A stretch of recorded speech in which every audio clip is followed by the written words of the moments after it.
Olá você, Pai, seja contigo, meu irmão. Que bom te encontrar aqui na internet, não é verdade? Que bom que você está no nosso canal, o canal Canaã Recife, para mais um programa direto ao ponto. Um programa sem meias palavras, sem rodeios, não é? Nós sempre convidamos pessoas que têm um pleno conhecimento do assunto que nós tratamos, do assunto que nós abordamos aqui semanalmente. E neste sábado nós vamos falar sobre, olha só o tema de hoje, minha gente. Vamos falar sobre ação social, tá certo? O tema de hoje é o seguinte: é dever da igreja envolver-se em assistência social? É papel de crente praticar ação social? E aí, o que é que você acha? Não é? Porque a conversão, ela consiste numa mudança, numa transformação. Uma transformação que acontece no nosso interior, que reflete no nosso exterior. E quando eu digo refletir no nosso exterior, eu falo de relacionamentos. Não é? E, obviamente, todos nós temos a oportunidade de influenciar, de poder ajudar alguém, de poder amenizar uma dor. É aí que entra a ação social. E nós sabemos que a igreja, não é? A igreja evangélica, ela pratica sim ação social, claro, mas através do programa de hoje, nós vamos dar uma abordagem mais ampla a respeito desse assunto, sobre como aperfeiçoar esse trabalho ou até mesmo corrigir. E para isso, nós convidamos aqui, representando a nossa igreja, ela que é da casa, a pastora Andresa Santos. Pastora Andresa, bem-vinda neste sábado para mais um Direto ao Ponto. Boa noite. Boa noite, Lucas. Muito obrigada. É sempre um prazer estar aqui. Espero contribuir mais uma vez, né? Dentro do que a palavra de Deus nos instrui, dentro de um pouquinho do que a gente conhece, a gente espera contribuir para o conhecimento dos irmãos e quem está nos acompanhando, quem está conectado conosco. Muito obrigada mais uma vez. Muito interessante, né? Os argumentos não são apenas pessoais. Foi muito bom a pastora falar que há sim uma abordagem no que diz respeito o que a palavra de Deus pensa a respeito do assunto, né? Então é muito importante isso aí, pastora Andresa. E nós estamos recebendo hoje aqui, tendo o prazer de receber a professora, na verdade ela tem uma ficha técnica extensa aqui, viu? É a Eliude Lenice, né? Missionária e professora do ensino superior, com formação em teologia, pedagogia, pós-graduação em ciências da religião e gestão e tutoria de ensino à distância.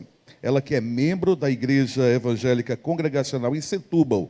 No momento, ela atua ensinando e coordenando o curso de pedagogia online. Ela trabalhou no Seminário Pentecostal do Nordeste, Fatim e o Betel brasileiro e também o IREL, que é aqui da nossa igreja, o Instituto IREL. Seja bem-vinda, professora Eliude.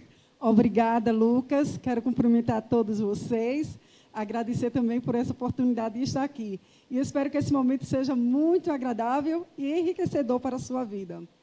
Maravilha. Então já vamos começar trazendo aqui algumas perguntas. Eu creio que o tema de hoje vai lhe encorajar a realizar esse trabalho, não é? Que é um trabalho muito importante, é um trabalho que influencia e ajuda diretamente as pessoas e, com certeza, para aquele que ajuda, para aquele que se envolve, também traz muita alegria.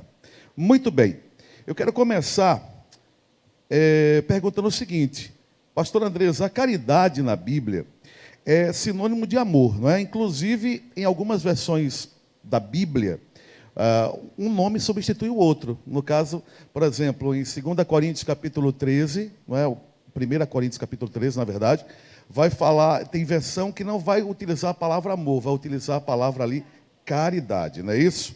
É uma palavra muito utilizada pelos católicos e pelos espíritas. E aparentemente, no sentido de ação social, dá essa impressão que eles têm uma predisposição para trabalhar muito essa questão da ação social. Eu lhe pergunto, pastor Andresa, é só uma impressão ou é fato? Se é um fato, por que isso acontece? E o que os evangélicos precisam fazer para despertar mais essa questão de atuarem na ação social?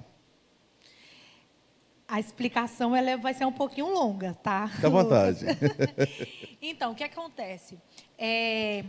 Esse amor, né, essa caridade que a Bíblia vai falar e que a gente vê isso muito presente no grupo dos católicos e no grupo dos espíritas, isso tem uma explicação. Originalmente, essa questão da ação social, hoje a gente intitula como ação social, mas esse assistencialismo, essa caridade nasceu porque as damas, as mulheres, faziam isso no século XIX. Entre o século XIX e XX, faziam essas ações, né? E depois, no decorrer da história, isso vai entrar dentro da Igreja Católica. Então, a Igreja Católica, ela tem isso muito forte, porque, historicamente, ela foi dentro da sociedade civil, e a ação da Igreja foi se unindo para essa atuação. Então, a Igreja Católica, ela tem isso muito forte por conta da sua história, da formação da sua história nessa junção de igreja e sociedade, que, se a gente for explanar, é mais extenso. Já os espíritas, eles vão numa linha que creem que a salvação são pelas obras, né? E a gente crê que a salvação é pela fé. Mas a Bíblia vai nos falar que nós não podemos estar distantes dessa questão de caridade, de ação social. Por isso que a Bíblia vai falar que a fé sem obras é morta. A gente precisa exercer e mostrar esse amor que a gente fala que tem pelo irmão, que tem pelo próximo, através de obras. A igreja, hoje, ela tem uma visão muito ampliada, a igreja no geral, para isso, né? Para ação social. E não só, Lucas, que hoje essa questão é ampliada na igreja, não só para a questão do alimento, mas sim para todas as outras áreas, né? Para o acesso à saúde, para o acesso a uma boa educação, a uma boa formação, e também para o que é essencial e básico, que é a alimentação. Então, a igreja hoje, no geral, a igreja cristã, a igreja protestante, a igreja católica, os espíritas e tantos outros grupos religiosos têm, sim, tido uma atuação muito forte nessa questão da ação social. Porém, cada um com uma linha quando liga isso à fé, quando eu falo que os espíritas entendem que essa uma linha ação doutrinária. Com a linha doutrinária, né? Cada um vai ligando isso, outras por fazer bem ao próximo, porque fazer o bem ao outro faz bem a ele, e a igreja cristã exercendo isso porque a fé é demonstrada em obras, mas também porque a Bíblia traz muitos exemplos sobre essa atuação para cuidado do outro.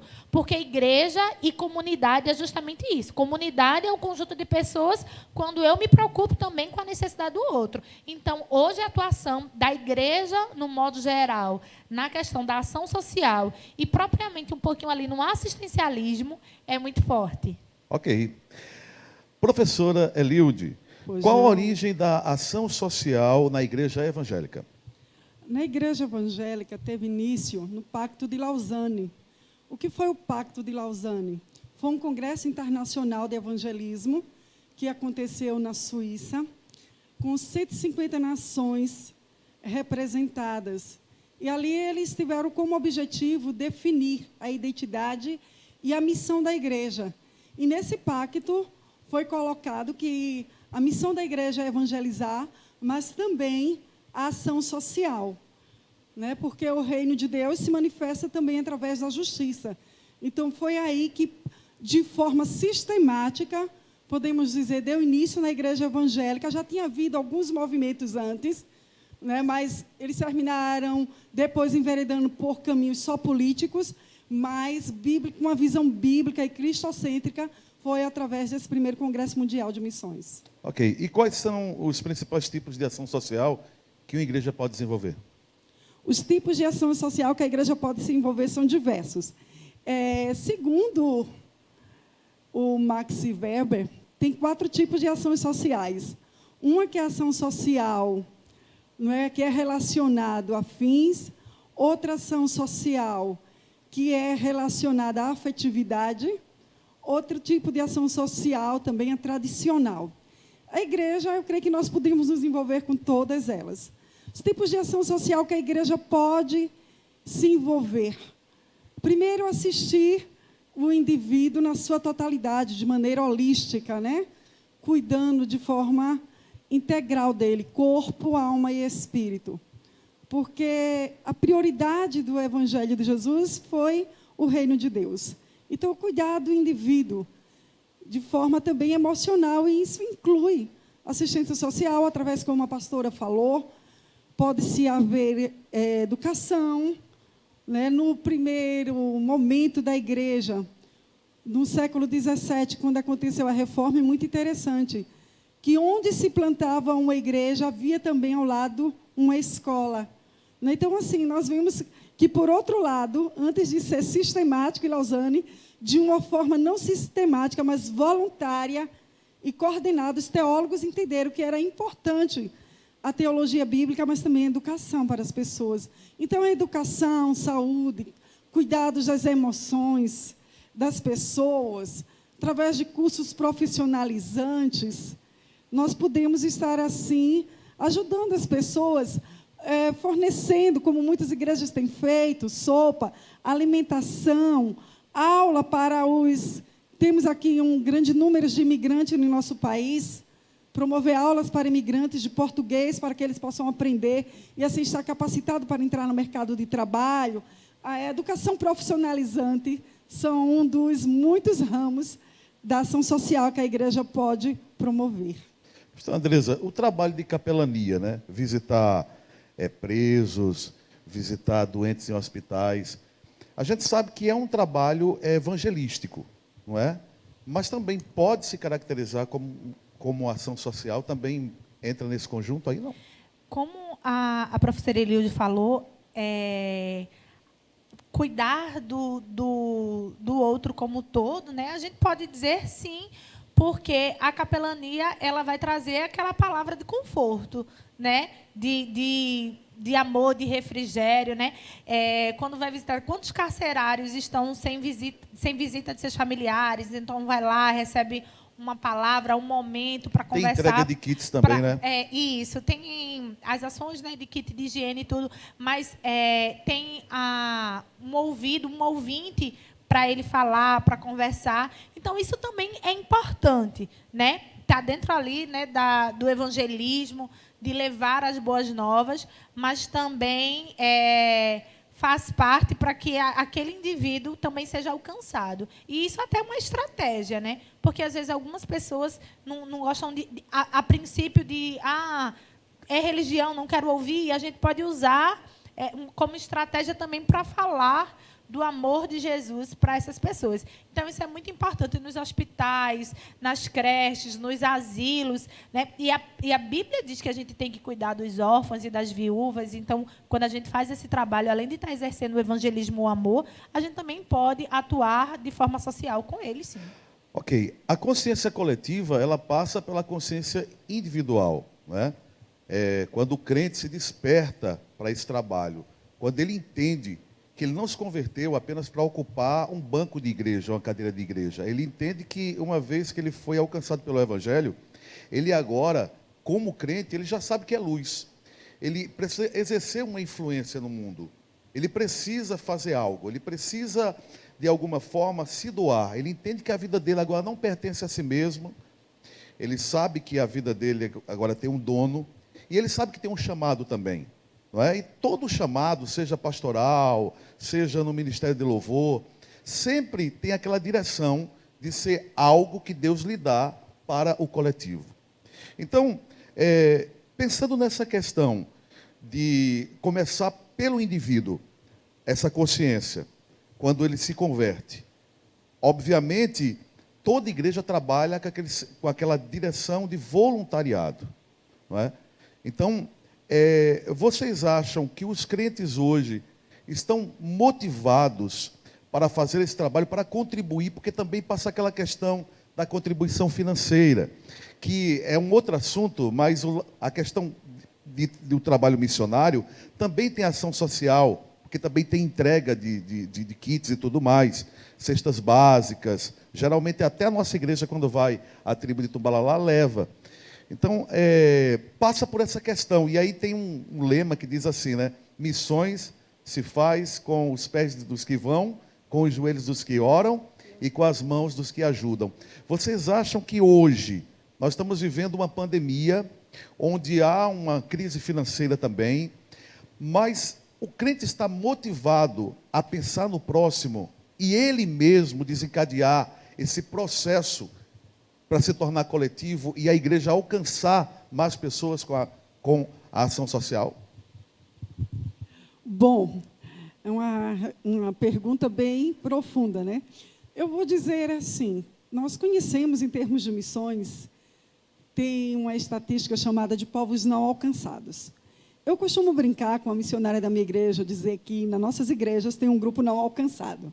É assim, o grupo que se envolve é sempre o mesmo, que está ali nas atividades da igreja, que está nos cultos.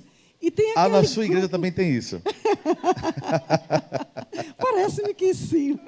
Então, tem aquele grupo que parece que só vai, como você falou, né? Sentar no banco, está ali só para receber. Mas nós não somos, eu digo sempre, uma garrafinha PET, só para receber. Nós temos que não ser mar morto, que só recebe. Né? Nós temos que ser canal, para que o rio possa fluir, a água possa passar e abençoar outros.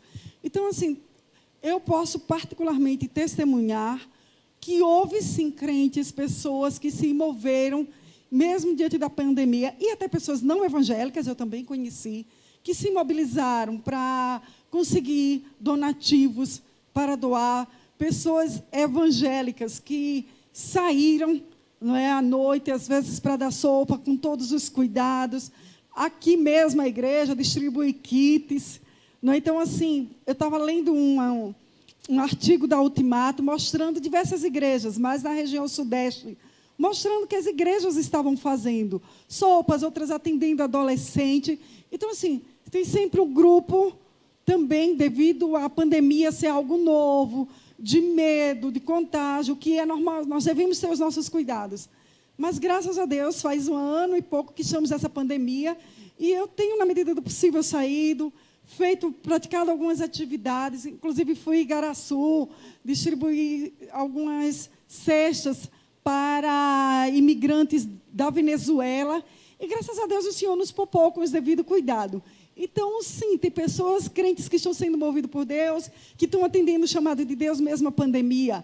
Tem outros que nunca se envolveram e agora tem um pretexto a mais para não se envolver. Tem outros que talvez não foram. A senhora falando de pretexto, aí tem 2 situações. Enquanto a senhora falava aqui, eu fiquei pensando. A primeira é a própria questão financeira. Isso. Não é? Que afeta todo mundo, de uma forma ou de outra. Eu costumo dizer, nós não estamos no mesmo barco. Nós estamos em barcos diferentes, mas estamos na mesma tempestade. Isso. Então, cada um sabe como privou um pouco mais a sua situação financeira em virtude da pandemia. E tem outro lado também, que é o medo das pessoas saírem e não aglomerar também, né? Porque quando você pensa em ação social, também um grande perigo é a aglomeração, até porque eu lembro que quando eu me converti, há alguns poucos anos atrás, não tantos, mas alguns anos, 30 anos atrás, eu lembro que a igreja que eu me converti, ela tinha um trabalho, eu não sei como é que está hoje, mas o trabalho de ação social, ela conseguia mobilizar o mundo, porque era uma igreja que atua em vários países.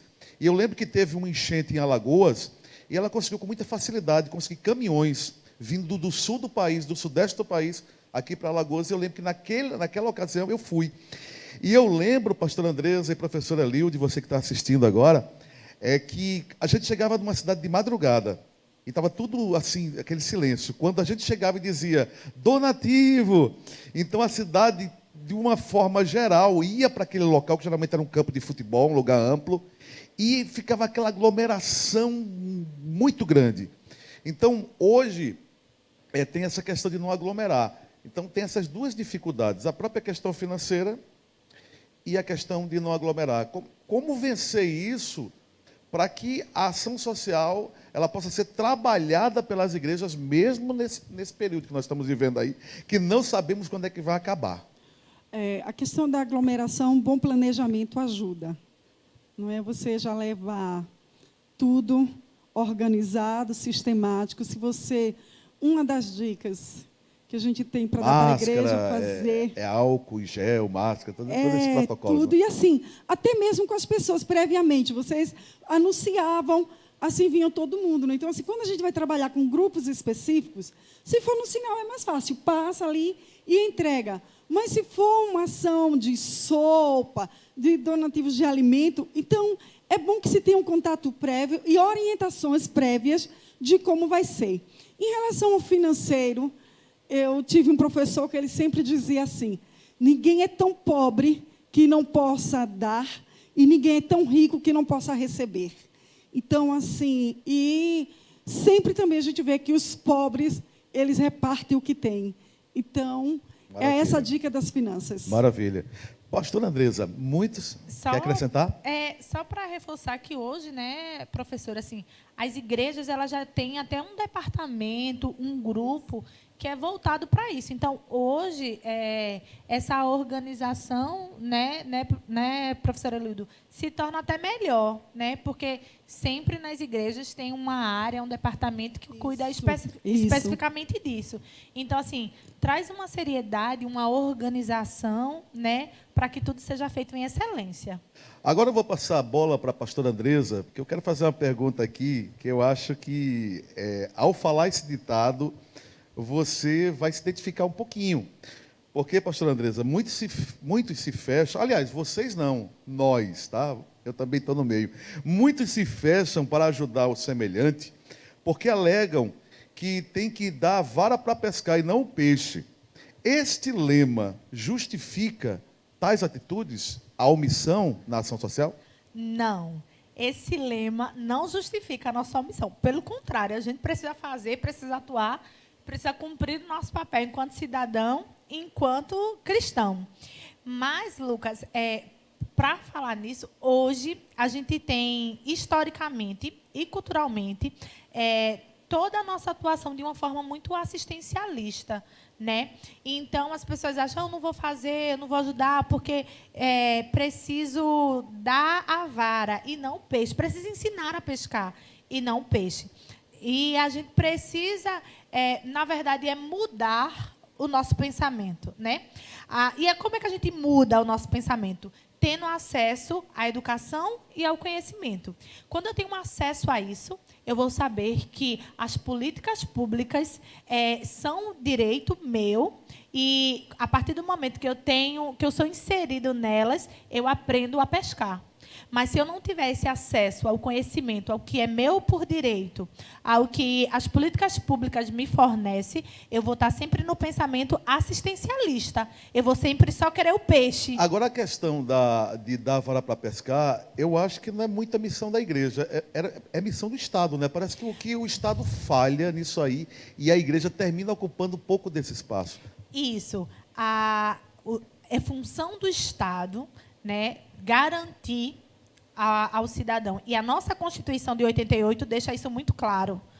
É função do Estado garantir os direitos para a vida humana, para o desenvolvimento do indivíduo. A Constituição nos garante isso. E ela deveria, de fato, acontecer. Infelizmente, ela não acontece como está na lei, mas deveria acontecer. Enquanto o Estado se omite dessa função que é dele, entra tanto a igreja e também, Lucas, o terceiro setor, que são as ONGs. As ONGs têm uma atuação muito grande, muito forte no Brasil. Então, quando a igreja e o terceiro setor, que são as ONGs, entram nisso, vai ocupando a lacuna que o Estado deixa. Agora, em off aqui, nós conversávamos nos bastidores e a pastora, de uma forma muito feliz, fez uma analogia, né, em relação ao campo de futebol. Isso, É isso. Eu queria que você, pastor Andresa, passasse para o nosso telespectador. Eu aprendi essa isso comparação. Quando eu estava na faculdade, a professora,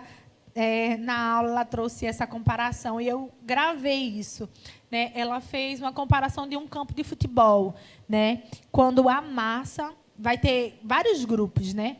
Vai ter o grupo que vai estar lá dentro do campo, os 22 jogadores, né, dentro do campo, é a minoria que tem acesso às políticas, que tem acesso ao direito, que tem acesso aos lugares, que tem acesso ao conhecimento. Isso é a minoria. Tem aqueles que estão na arquibancada ali, querendo, sonhando, vibrando, querendo correr atrás daquilo.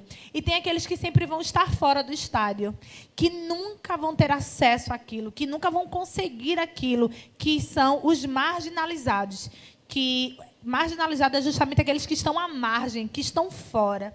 Então, infelizmente, hoje a gente vive esse cenário. A igreja ela tem se esforçado para alcançar. A professora Eliude, que tem uma experiência vasta, já tive o privilégio de fazer aula com a professora, estou me sentindo muito honrada hoje.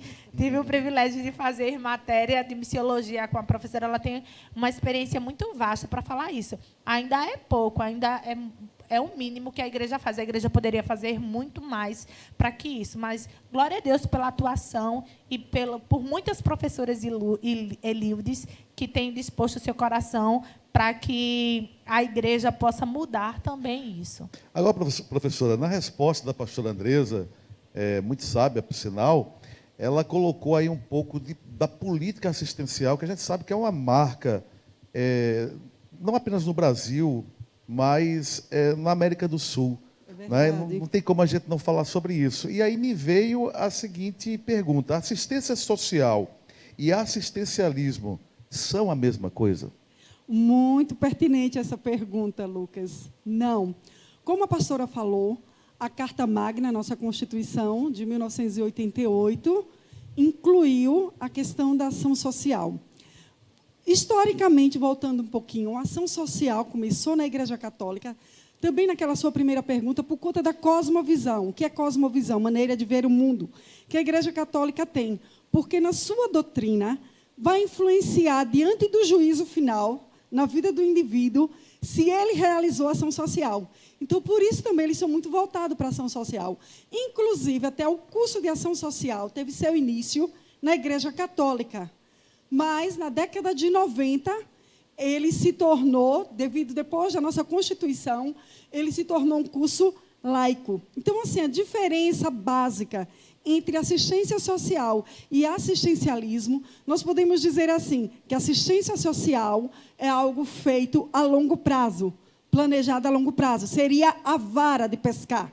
O assistencialismo é uma ação social imediata. Surge uma necessidade imediata que o indivíduo está tendo, vamos usar o auxílio emergencial, o nome já diz. Então, teve um período de tempo. Então, aquela pessoa está necessitando urgente de uma medicação, de uma alimentação. Então, você entra. Então, isso é assistencialismo. Mas todo assistencialismo, ele deve ter o propósito de ser um projeto de ação social, que acompanhe o indivíduo. Como diz a Constituição, a ação social visa que o indivíduo tenha os direitos mínimos de ter uma vida digna, nas suas necessidades básicas. Toda dependência, com exceção da dependência que nós temos de Deus, é perigosa, né?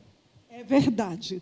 Toda dependência sábia e eficiente é de Deus. Ok. Lucas, rapidinho, só para complementar. A assistência social no Brasil, a política de assistência, ela é muito nova, né? E ela é pouco falada amplamente. Então, talvez até a dificuldade da sociedade como um todo entender isso e ter definido bem esse conceito, porque, além dela ser nova no Brasil, ela não é falada amplamente para todo mundo. E parece que não há um interesse muito grande de falar, porque a gente termina percebendo que o maior cabo eleitoral torna-se o assistencialismo. Mas isso é um tema para uma outra noite, né? Bom, estamos falando sobre ação social, assistência social. Você tem se envolvido? Eu espero que sim, eu creio que sim. E espero que, a partir da conclusão desse programa, que você vai ficar até o fim conosco, queremos agradecer a audiência, queremos agradecer a você que todo sábado já aguarda com expectativa o lançamento do programa. Claro que ele fica na internet, você pode assistir qualquer dia, qualquer horário, que melhor lhe convier. Isso é a vantagem que a internet nos proporciona. Mas eu sei que você já fica na expectativa quando chega o sábado. E nós agradecemos a sua participação, o seu envolvimento, de uma forma direta ou indireta, né? Inclusive, você que já está aí já se inscreveu no nosso canal, que maravilha, que você possa também passar o link para outras pessoas se inscreverem, não é, ativar o sininho de notificações, para que toda produção que venha acontecer direto aqui dos estúdios da Canaã, você possa acompanhar, inclusive os cultos, culto do domingo, não é? 9 e 11 da manhã, e às 7 da noite, né, o culto transmitido pela internet, e também o culto da quarta-feira, de 6 a partir das 18 horas. Acompanhe. Com certeza a sua vida será mais edificada e mais abençoada. Agora, já que estamos falando de ação social, você tem a oportunidade de estar ajudando para que esse programa continue no ar. O Direto ao Ponto é uma idealização do nosso pastor Ezequias Bezerra, e nós cremos que o conteúdo tem acrescentado muito na vida daqueles que assistem. Você até pode falar por si mesmo. E você pode nos ajudar através de uma oferta voluntária, de uma forma digital. Você vai acompanhar aí na tela as formas que você tem de estar ofertando. E você que é da nossa igreja, pode também dizimar através desse meio tecnológico que está sendo tão usado nesse tempo de pandemia. Tem o Pix, não é? Tem o IBAN para você que mora em outro país, que é o Pix internacional, né? Chama-se IBAN. Tem a conta do Banco Itaú, agência, conta corrente, enfim, tem o QR Code, né? Para você poder também estar ajudando. Então, fique à vontade, aproveite esse momento de intervalo e daqui a pouco a gente volta com a segunda parte do programa, que, olha, tá demais, viu? Nós vamos colocar um pouquinho de política, mas, sobretudo, vamos colocar com mais intensidade a Bíblia nesse negócio. Daqui a pouco a gente volta.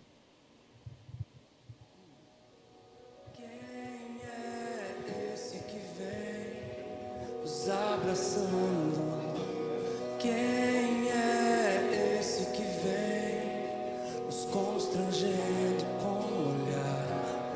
Ele é tão sábio, ensina em amor. Ele é tão manso, cuida dos corações.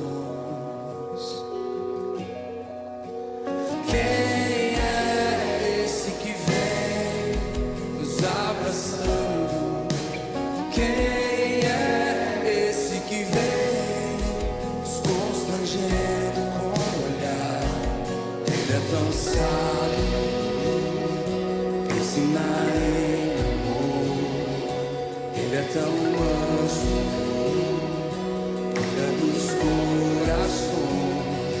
Ele entrou em casa, ele está na mesa, ele nos observa, sabe que o esperamos, e a partir do pão, os nossos olhos se abrem, reconhecer.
Maravilha, estamos de volta no nosso Direto ao Ponto, o programa sem meias palavras, sem rodeios, não é?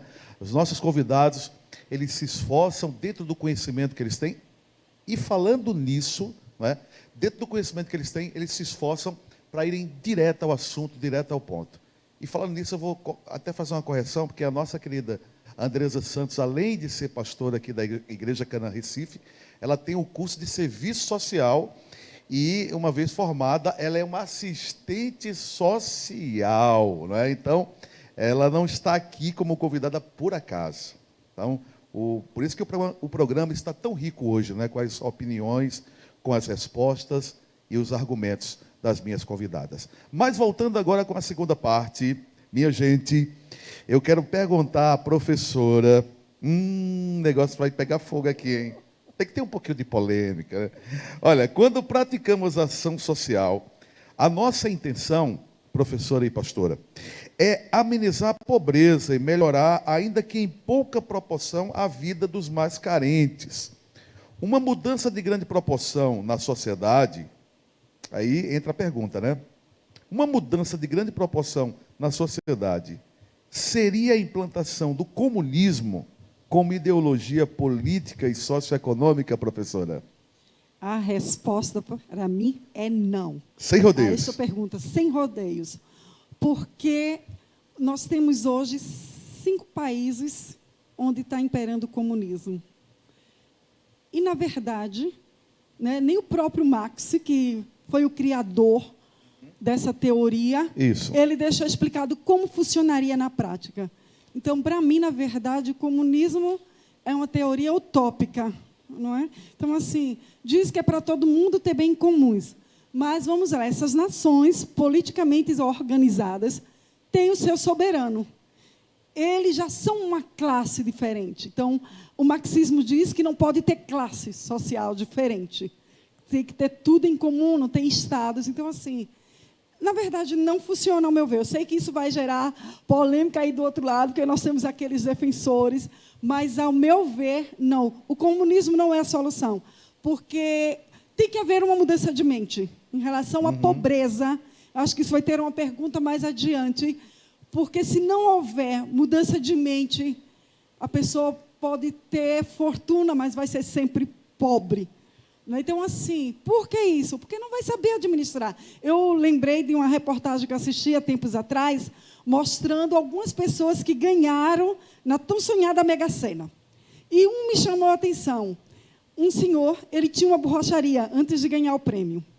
E ganhou o prêmio, o que aconteceu? Extravasou todo. Depois, tempos depois, o que acontece? Aquele homem voltou, não como proprietário, mas como funcionário da borracharia. Então, assim, essa questão de pobreza, de riqueza, tem muito a ver também com mentalidade, eu diria com dons também administrativos, capacidade. Concordo. Porque você pode ter milhões, você ganhar num dia um saco de dinheiro e em 1 hora desperdiçá-lo.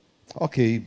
Agora, pastora Andresa, alguns dizem assim, puxa, mas quando a gente vai ler Atos dos Apóstolos, vai dizer que tudo era em comum, não tinha ninguém que passava necessidade. E tem muitos que ligam, não é, a questão do comunismo nisso aí. Aí eu vou perguntar diretamente para a senhora, porque é direto ao ponto, nas perguntas e nas respostas. A igreja do primeiro século não tinha um quê assim de comunista, não? Não era comunista, não?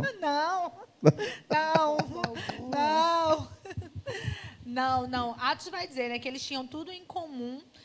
Lógico que tinha... tem outros pontos que a gente precisa ver nessa questão deles cuidarem, deles repartirem. Eles queriam que Jesus estava para voltar logo.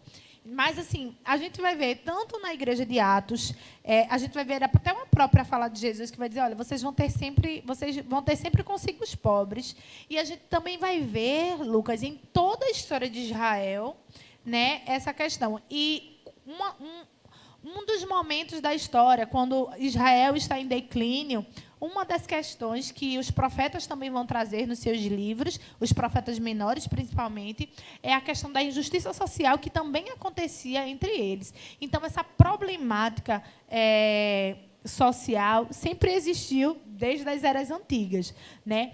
Mas eu não vejo essa ação da Igreja de Atos como algo comunista não, mas eles vivendo os ensinamentos do próprio Cristo, né? Cuidar um do outro, praticar a justiça, né? Porque quando a gente diz venha o governo do Senhor para a nossa vida, o que é? É a justiça. Quando a gente diz venha o reino, é vir um governo e vir a justiça. Então, a Igreja de Atos, ela praticava o amor, o cuidado, o amar ao próximo que o próprio Cristo deixou, né? E aí, a Bíblia ela é tão maravilhosa e ela é tão infinita em sabedoria e que ela tem ensinamentos para nós, como indivíduo, no nosso interior, para que a gente cresça e amadureça e evolua em Cristo, como também nos ensina como lidar com as questões que sempre vai ter, porque estamos num mundo com as mazelas desse mundo e como nós, como igreja, podemos fazer a diferença nesse mundo. Perfeito, perfeito.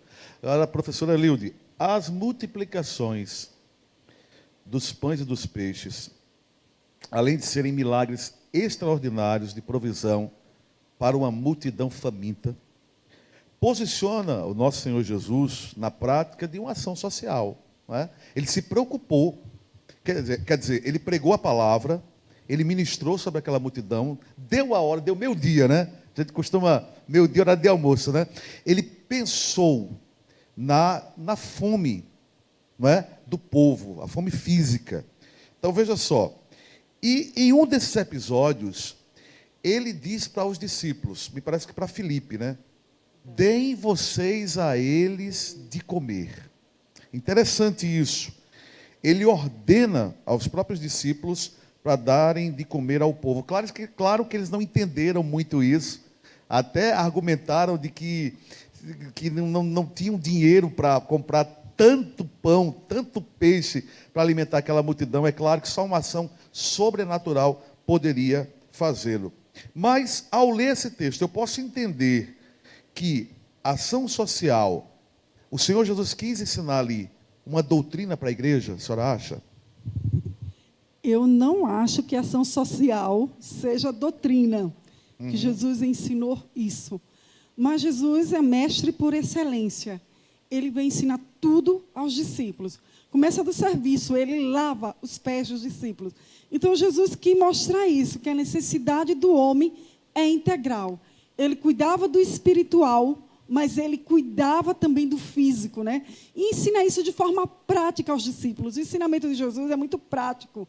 Nós vemos isso, então, assim, ele alimentou, as multidões estavam alimentadas espiritualmente, mas Jesus também se preocupou com a necessidade física deles. E diz para eles, dar-lhes vós mesmo de comer, dizendo que era uma tarefa que eles deveriam desenvolver. Ou seja, que nós, como igreja, nós temos que alimentar o pão espiritual, mas também cabe a nós, compete a nós, alimentá-los física, emocional, não é? De maneira integral, mental, o homem como um todo. Porque se a necessidade espiritual estiver satisfeita, Tiago vai falar isso, né? E você despede o seu irmão com fome, então não pode. Então, assim, a gente tem que partir com os outros aquilo que nós temos. Nós vemos isso desde o Antigo Testamento, a viúva com Elias, não é? Ela divide. Nós vemos o cuidado de Deus no Antigo Testamento com o pobre, a questão da colheita, de que a porção da rebusca, que aqueles que eles, na hora que eles colhessem, que caísse, eles deixassem lá, para que os estrangeiros pudessem colher. Então, Deus cuidando. A questão do ano sabático também, de descanso da terra. Então, assim, o ano jubileu. Então, nós vemos o cuidado de Deus, que sempre assim, o escravo era livre, as dívidas eram perdoadas. Então, desde o Antigo Testamento, nós vemos o cuidado de Deus. E a doutrina bíblica, Deus e Jesus são um só, não poderia ser diferente, o cuidado do homem integral. Agora, é interessante, a professora colocou que não é uma doutrina, mas a importância da ação social é tão grande, pastora Andresa. Eu não lembro qual foi o autor, se foi Tiago ou se foi Paulo, que escreveu que a verdadeira religião, ela passa nessa questão de assistência social. É Tiago. Que é cuidar das viúvas, não é? Que naquela cultura era algo de muita importância, que teve até a preocupação dos apóstolos em organizar, e inclusive foram levantados diáconos justamente para organizar isso aí, né, a princípio. Então, passa essa importância é demonstrada quando eu entendo que a verdadeira religião, ela é prática, não é? Eu só queria fechar dizendo assim, não é doutrina, mas é ensinamento bíblico. Perfeito. E como ensinamento deve ser atentado para ser cumprido. Agora, pastora Andresa, o nosso Senhor Jesus, ele ensinava muito através de parábolas, né? E ele uma vez contou uma parábola conhecida como a parábola das ovelhas e dos bodes, que é aquela separação que haverá no juízo final. E essa parábola proferida pelo Senhor Jesus, quando eu leio essa parábola, eu posso entender que minha omissão em ação social, porque ele vai dizer, olha, eu estava preso e vocês não foram me visitar, eu estava doente e vocês não foram lá, eu estava sem roupa e vocês não me vestiram, estava com fome e vocês não me alimentaram. Quer dizer, ação social, assistência social. Aí eu pergunto, ele fala que os bodes não fizeram isso, as ovelhas fizeram. E aí entra uma polêmica. Essa omissão e ação social pode implicar na minha salvação? Eu não posso fugir dessa pergunta. Não implica na salvação. Porque a salvação é se eu crer e confessar Jesus como Senhor e direta, Salvador né? da minha A fé, vida. a salvação vem pela fé e não por obras, para que ninguém se glorie. Isso, é direto ao ponto, né? É direto ao ponto. Então, isso, a minha omissão na ação social não interfere na questão da salvação. Mas, como a professora Eliude falou, é ensinamento. E nós que confessamos e cremos que fomos salvos por Cristo Jesus, que Ele também se compadeceu das nossas necessidades e de quem nós somos, e que se nós somos cristãos porque nos parecemos com Cristo, também queremos estar incluído nesse ensinamento de cuidar do outro, né? De não estar isentos da necessidade do outro. Mas a minha omissão, essa falha, não interfere na questão da salvação. É outro departamento da salvação, né? Mas nós precisamos cuidar, fazer a nossa parte, não nos omitirmos. Vou usar a frase que a professora usou. A gente não é tão pobre que não possa dar e nem tão rico que não possa receber, né? Se a gente quiser, Lucas, a gente sempre faz. Perfeito. Eu queria também dizer, né, que a minha omissão na ação social não atrapalha a minha salvação, mas que a Bíblia diz que nós fomos salvos, não pelas obras, mas para as boas obras. E isso é um ensinamento que... É o cumprimento, inclusive, do versículo, né? Do versículo. Desse versículo. Então, assim, sobre pelos salvação. frutos se conhece a árvore, né? Então, eu entendo que a minha salvação deve trazer compaixão pelo outro. Porque só ação social é uma coisa que Max Weber coloca, que é muito interessante, que só ação social quando eu entro em contato com o outro. Então, assim, Jesus sempre nos coloca em contato com o outro. Parece que é meio uma obrigação de fazer isso, porque, veja só, se a gente quer ser bem tratado, por que não tratar bem o outro? Parece que é uma coisa mais que se resolve entre o que eu quero que façam para mim, eu faço pelo meu próximo. Jesus disse isso, né? Tudo que quereis que os homens vos façam, façais vós a ele primeiro. Mas vocês já perceberam que qualquer ação feita assim, que visa o bem comum, que visa o bem de uma outra pessoa, é tida como uma coisa extraordinária hoje em dia? As pessoas, às vezes, usam... E hoje, nas redes sociais, né? Elas querem mostrar muito para o outro o que está fazendo. Quando, na verdade, a Bíblia vai dizer que outros lábios te louvem e não você mesmo, né? E que, quando a gente vai fazer qualquer coisa, que a gente faça para que o reino seja propagado, para que a palavra do Senhor, o cuidado, as pessoas vão ver, Lucas, Cristo através do nosso cuidado, através da nossa palavra, através do evangelismo, através de compartilhar a boa nova. Jesus, ele já veio e já cumpriu a missão dele de nos ligar. Agora, Jesus vai falar... quando ele está perto de voltar para os céus, em João 17, ele vai dizer, eu não peço que os tirem do mundo, mas que eles sejam um, como eu e tu somos um, para que o mundo me veja neles. Então, as pessoas vão ver Jesus em nós. E como é que eles vão ver Jesus em nós? A partir do que a gente faz. E a ação social, o cuidado do indivíduo, do outro, como um todo, nós podemos fazer para que Cristo seja visto em nós. Agora parece que o que vale em tudo isso é a intenção. E que bom que o Deus que nós servimos não apenas vê a atitude, Sim. porque às vezes é uma atitude correta, mas a intenção é errada. Ele vê a intenção. Me parece, já que a gente vê que essa questão de assistência social, assim, tem muitas pessoas que fazem, mas com uma intenção, e não precisa ser profeta. Eu vou dar um exemplo. O meio político mesmo é um meio que se usa muito disso para poder o sujeito se perpetuar no poder. Se promover. Então, não precisa ser profeta, não é? Então, assim, mas parece que para muitos que fazem esse tipo de obra, parece que no final, lá, quando o fogo for tocado ali, parece que vai ser feno, né? Parece que não vai ficar muita coisa, não. Hein, professora? Se ele fez com a intenção de ser visto, e ele foi visto, então ele já teve a recompensa dele. A Bíblia diz que não veja a tua mão direita o que faz a esquerda, né? Então, eu acho interessante, eu lembro de uma palestra que eu assisti com o Dr. Shed, que ele dizia assim, que tudo na nossa vida gira em torno de 2 pilares. Não é motivação e convicção. Então, é isso que Deus vê. A intenção, a motivação do meu coração. Se for para Deus, vai ter recompensa para Deus. Se for para ser visto pelos homens, ele já vai receber aplausos dos homens e encerra por ali mesmo. Pastor Andresa, a senhora colocou assim, direto ao ponto, não implica na salvação, ok.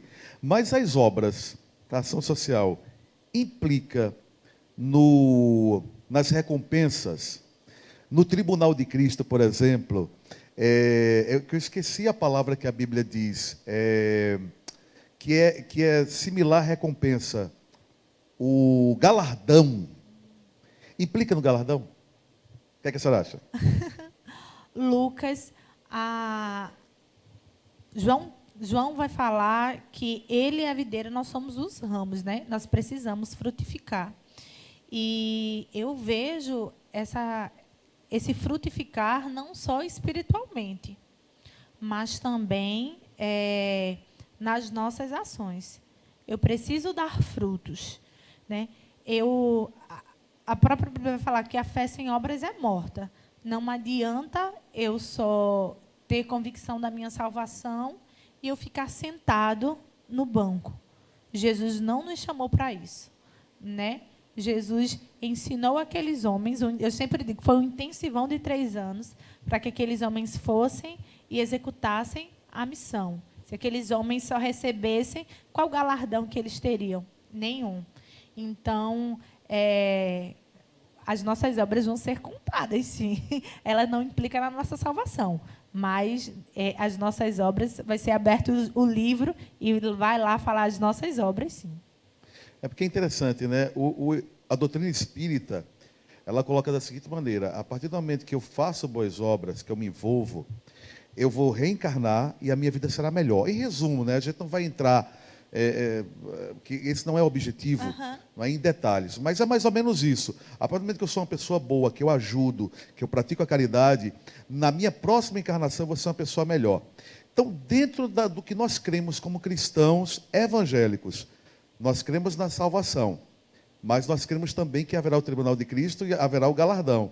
Então, por isso que eu coloquei essa pergunta, só justificando, pastor Andresa, não que a pessoa vai ficar assim, não, eu vou ser bonzinho, vou praticar uma ação social, porque eu quero que meu galardão, quero mais uma, como a gente costuma dizer, né, uma pedrinha na minha coroa. Né? Eu acho que não precisa, eu acho que tem que fluir naturalmente.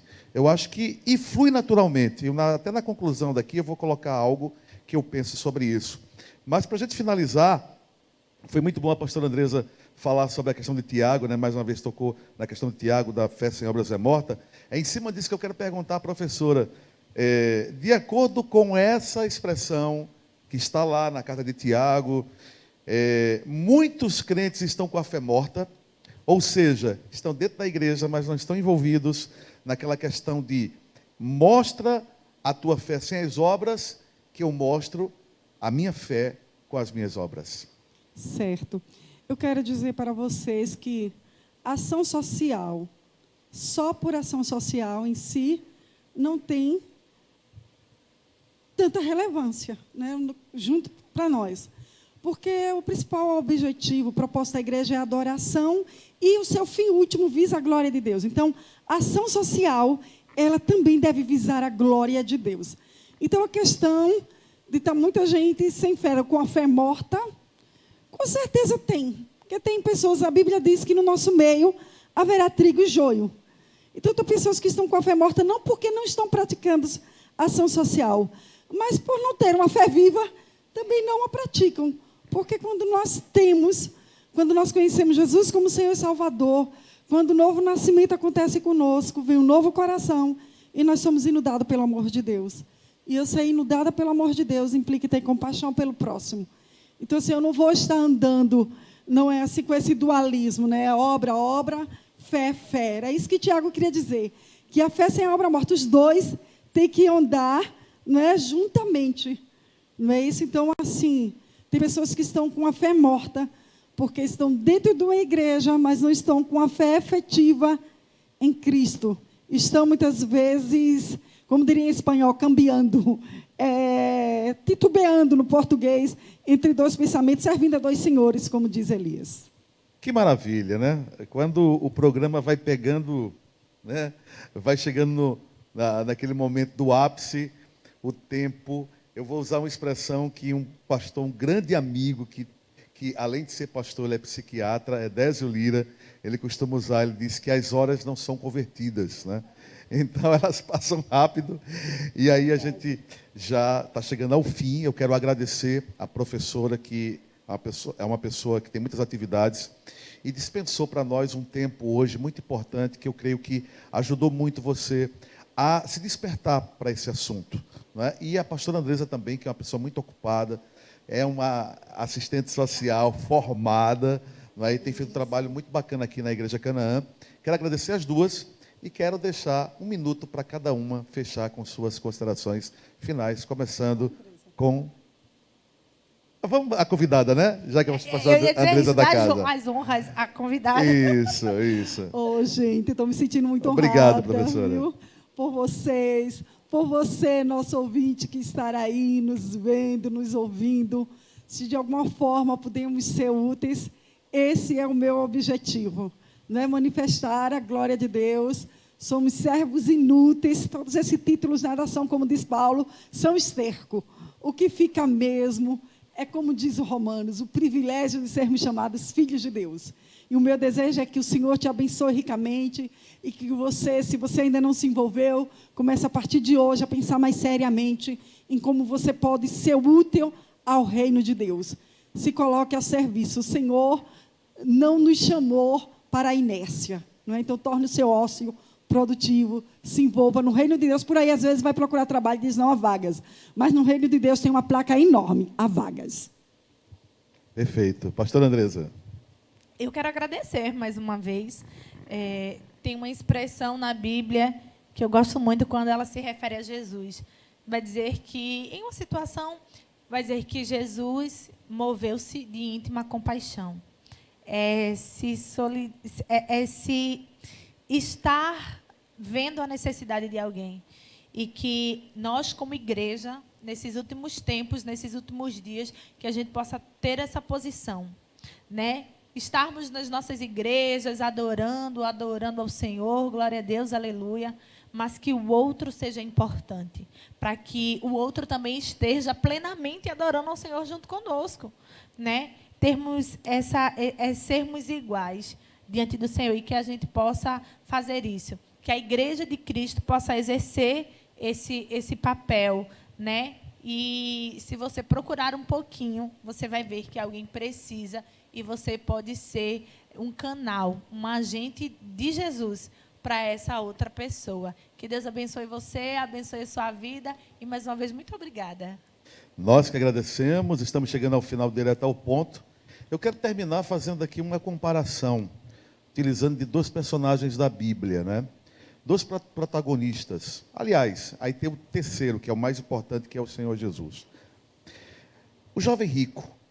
O jovem rico, ele tinha um vazio no seu coração, apesar de ser uma pessoa extremamente religiosa, ele vai ao encontro de Jesus, e o Senhor Jesus, sabendo que ele era uma pessoa cujo coração estava na sua riqueza, não era uma pessoa que pensava no próximo, era uma pessoa que acumulava para si, o Senhor Jesus, não como doutrina, coloca para ele o seguinte: se tu queres ser perfeito, pega o que você tem, dá aos pobres, vende e dá aos pobres, e depois siga-me. Qual é o resultado? Qual é a reação daquele jovem? Aquele jovem vira as costas e, com extrema tristeza, ele se sente incapaz de fazer aquilo. E, a partir daí, o Senhor Jesus vai ministrar aos discípulos sobre o que é a verdadeira riqueza. Por outro lado, e bem pertinho ali, nós vamos ver um acontecimento que ocorre de cuja reação do protagonista é oposta. Um homem muito rico, Zaqueu, que todos nós sabemos da história, ele vai subir numa figueira para ver Jesus. E esse subir a figueira para ver Jesus não é simplesmente a ação de uma pessoa curiosa. Mas eu acredito que o vazio que ele tinha, que o dinheiro não preenchia, parece que ele colocou toda a expectativa naquele homem chamado Jesus, cuja fama se espalhou. E as pessoas que iam ao encontro dele, havia uma mudança de vida, não no status social, mas uma mudança interior. E certamente Zaqueu pôde presenciar isso. E ele está ali vendo Jesus, Jesus olha para ele, ordena que ele desça da figueira e se autoconvida dizendo: hoje eu vou ter na tua casa, hoje você vai me receber. E a Bíblia diz que Zaqueu recebe Jesus com alegria. Interessante, que no texto, em nenhum momento Jesus vai dizer para ele: pega teu dinheiro, aquele dinheiro que você conseguiu de uma forma desonesta, sabe? Pega e dá para os pobres. Não, nós não vamos encontrar esse relato que está lá em Lucas na Bíblia. Não. Mas a Bíblia diz que, movido pela alegria, movido pela íntima compaixão, que é o fruto do verdadeiro salvo, o que é que ele faz? Ele simplesmente, ele decide dividir o que ele tem, metade da sua riqueza, e dá 4 vezes mais a que ele defraudou. É interessante que, após ele falar isso, Jesus ele diz: hoje houve salvação nesta casa. Porque não como condição de salvação aquela atitude, mas como fruto. É muito importante nós nos conscientizarmos disso. É preciso nós revermos, de fato, a nossa situação como cristão. Temos pensado em nós mesmos apenas? Fica essa pergunta no ar. Ou estamos nos movendo de íntima compaixão, como verdadeiros cristãos, como Cristo se movia, para ajudar o próximo? Pense nisso e tenha uma noite, madrugada, tarde, dia, não sei que hora está assistindo esse programa, abençoado. Que Deus te abençoe e até o próximo Direto ao Ponto.